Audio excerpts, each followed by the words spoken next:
स्वामी विवेकानंद कहते हैं, जो मनुष्य यह सोचता है कि मैं दूसरों की तुलना में काफ़ी कमज़ोर हूँ, वह व्यक्ति कमज़ोर ही बन जाता है। क्योंकि स्वामी जी कहते हैं कि मन की दुर्बलता ही व्यक्ति को कमज़ोर बनाती है। हमारे मन की प्रवृत्ति जैसा सोचती है वैसा ही हम बन जाते हैं। इसलिए कहते हैं कि मन की हारे हार है, मन की जीते जीत। यदि कोई व्यक्ति अपने मन से यह कहे कि मैं तो दूसरों की तुलना में अधिक ताकतवर हूँ, तो वह दूसरों से अधिक ताकतवर बन जाता है। क्योंकि इस दुनिया में सारा खेल मन की शक्ति का है, मन के विचारों का ही है। बुरे विचार अपने मन में अपनाने से मनुष्य कमजोर बन जाता है, अच्छे विचार मात्र से वह बलवान बन जाता है।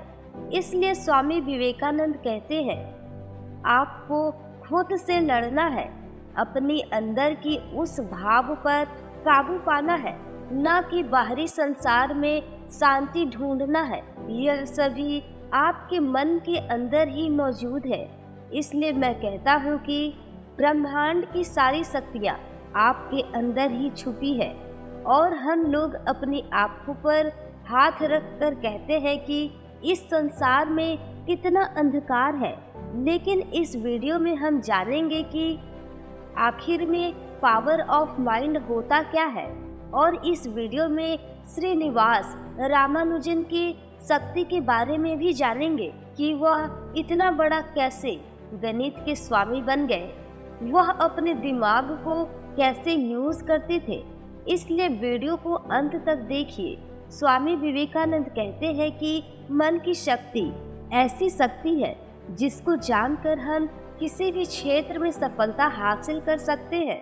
स्वामी जी अपने एक किताब कर्म योग में लिखते हैं कि मन के विचारों में ऐसी ताकत होती है कि पहाड़ों की सीना चीरकर उसका सिंहासन बनाया जा सकता है। अगर विवेकानंद की बातों पर यकीन नहीं हो रहा है तो मैं आपको एक सच्चा उदाहरण देती हूँ। आप लोगों ने दशरथ मांझी के बारे में जानते ही होंगे, जो बिहार के रहने वाले थे। गया जिला का एक गांव गहरोल के रहने वाले थे। उन्होंने पूरी पहाड़ी को सिर्फ छेनी हथौड़ी से काटकर पहाड़ के बीच में से रास्ता बना दिए हैं। अगर आप लोग बिहार आए तो एक बार इस रास्ते को देखने जरूर आए, क्योंकि तब मालूम चलेगा कि मन की ताकत में कितनी शक्ति होती है। स्वामी विवेकानंद कहते हैं, मन दो प्रकार के होते हैं, चेतन मन और अवचेतन मन।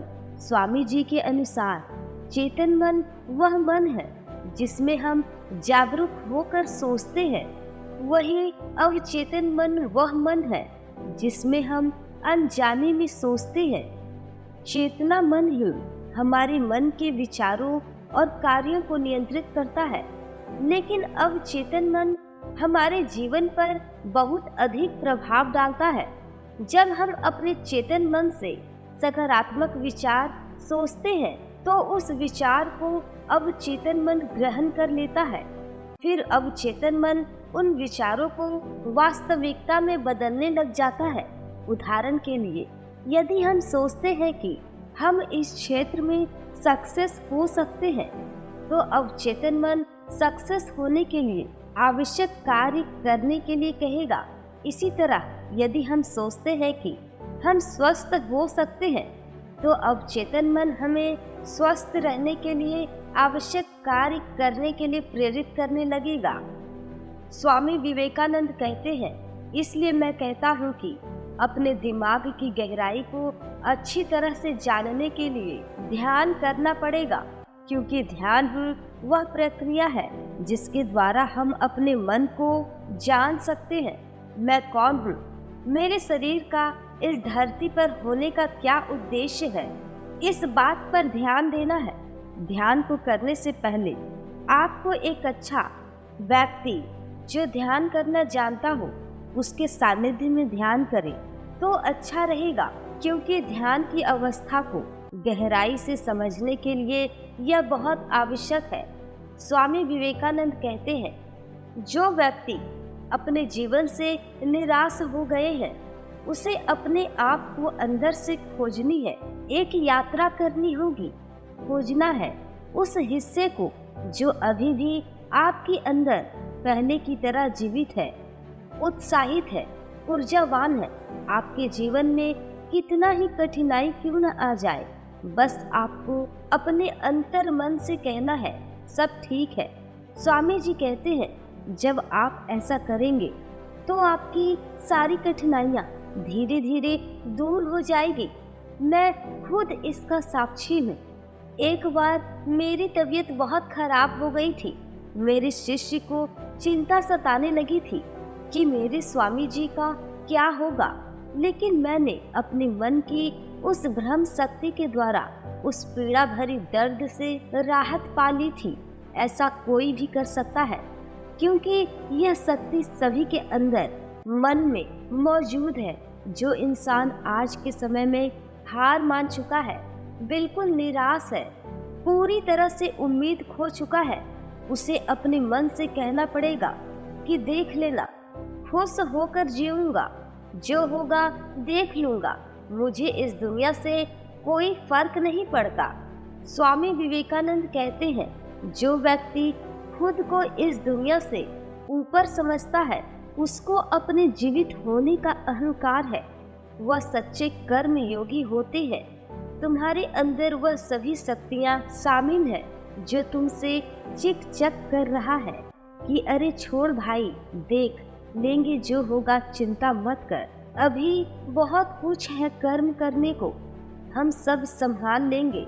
लेकिन विवेकानंद कहते हैं आप लोग उस अंतर मन की आवाज को, उसको अपने ही अंदर कहीं खो दिए हैं। उस अंतर मन की आवाज आप तक पहुंच नहीं पा रही है। कभी कभी वह मन जागृत हो जाता है और कुछ क्षणों के लिए आपके अंदर से बाहर आ जाता है, और कुछ क्षणों के लिए आप खुश हो जाते हो, आनंदित महसूस करने लगते हो और फिर अच्छाई में खो जाते हो। लेकिन जैसे ही उस अंतर मन को आप पहचानने में भूल करते हो, वैसे ही फिर से आपके मन में अवसाद और दुख घेर लेती है। स्वामी जी कहते हैं अगर आपको चिंता और दुख सताने लगे तो वह छोटा सा मन आपके अंदर अभी भी जीवित है। वह कह रहा है कि अभी हमें जीना है, इस पिंजरे से बाहर निकलना है, उसको बाहर लाना है, आपको अपने उस अच्छे हिस्से का एहसास कराना है। स्वामी जी कहते हैं दोस्तों, यह सिर्फ एक नींद है, इस नींद से जागो, अपने अंदर की ऊर्जा को जगाओ। सुबह का समय बहुत कठिन होगा, आप कहें क्यों उठूं, क्यों जागूं, क्या रखा है इस जीवन में, सब कुछ तो खराब चल रहा है, इस जीवन में कोई भी विषय की खुशी नहीं मिल रही है, तो क्या फायदा ऐसे जीवन जीकर, सब जगह तो अंधकार ही नजर आ रहा है। लेकिन आपको ऐसा नहीं करना है। ऐसा कहने से पहले आप वह छोटी सी अंतर्मन की आवाज सुन लेना जो आपसे हमेशा कह रहा है कि मैं तुमको कभी टूटने नहीं दूंगा, इसलिए मैं कहता हूँ कि उठो, जागो, तब तक ना रुको जब तक कि लक्ष्य की प्राप्ति ना हो जाए। दोस्तों, अगर आपकी मानसिक स्थिति निगेटिव हो गई है, आप डिप्रेस हो, परेशान हो, स्ट्रेस में हो, जो विचार आपको परेशान कर रहा है, आपको अपने इस मन पर ध्यान नहीं देना है। इससे बचने के लिए आप अपने मनपसंद का कोई काम कर सकते हैं। अपने इस बुरे मन को सोचने का कोई समय नहीं देना है। स्वामी विवेकानंद कहते हैं हर इंसान पॉजिटिव होता है, वह दुनिया को फ्रेश नज़र से ही देखता है, लेकिन जैसे ही मन में याद स्मृतियाँ वापस आ जाती है तो वह फिर से निगेटिव हो जाता है। स्वामी जी कहते हैं आप जिस भी ईश्वर को, अल्लाह को मानते हो, उनका पाठ, उनका ध्यान आपको करना ही होगा, क्योंकि यह मन की शांति के लिए बहुत उत्तम उपाय है। और एक बात आपको 10 मिनट लिखना है, अपने उस दिन के विचारों के बारे में जो काम आपको करनी है, जो जरूरी है, आपको फैसला करना है कि मैं आज के दिन को अच्छे से जीऊंगा, अपना अच्छा कर्म करूंगा। आपको 2 मिनट ईश्वर को धन्यवाद देना है अपना जीवन जीने की सहूलियत के लिए और अच्छाइयों के लिए। स्वामी जी कहते हैं आपको प्रकृति से प्रेम करना ही पड़ेगा, क्योंकि प्रकृति ही ईश्वर का स्वरूप है। शांति मन से प्रकृति को देखना है और उससे कहना है कि अपने इस बालक को इतना दुख क्यों दे रहे हो, मुझे कोई मार्ग दिखाओ। एक उदाहरण के तौर पर मैं तुझे समझाता हूँ। एक बार श्री रामानुजम को गणित के बहुत बड़े विद्वान मिस्टर हार्डी मिलने के लिए आए और इंग्लैंड बुलाए, और रामानुजन मिस्टर हार्डी से मिलने चले गए। कुछ दिन वहाँ रहे जहाँ वह रह रहे थे। उस कॉलेज के बगल में एक छोटी सी जंगल जैसी झाड़ियाँ थीं। सुबह सुबह रामानुजम इस सब जंगली पेड़ों से बात कर रहे थे। सुबह का समय था और कॉलेज चालू था। कॉलेज आने जाने वाले लड़कों ने रामानुजन को पेड़ों से बात करते देख उसका मजाक उड़ाने लगे, लेकिन उसमें से एक जिज्ञासु लड़का ने रामानुजम के पास आकर बोले, आप ऐसा किस लिए कर रहे हैं? क्या यह पौधा आपकी बातों को सुन रहा है?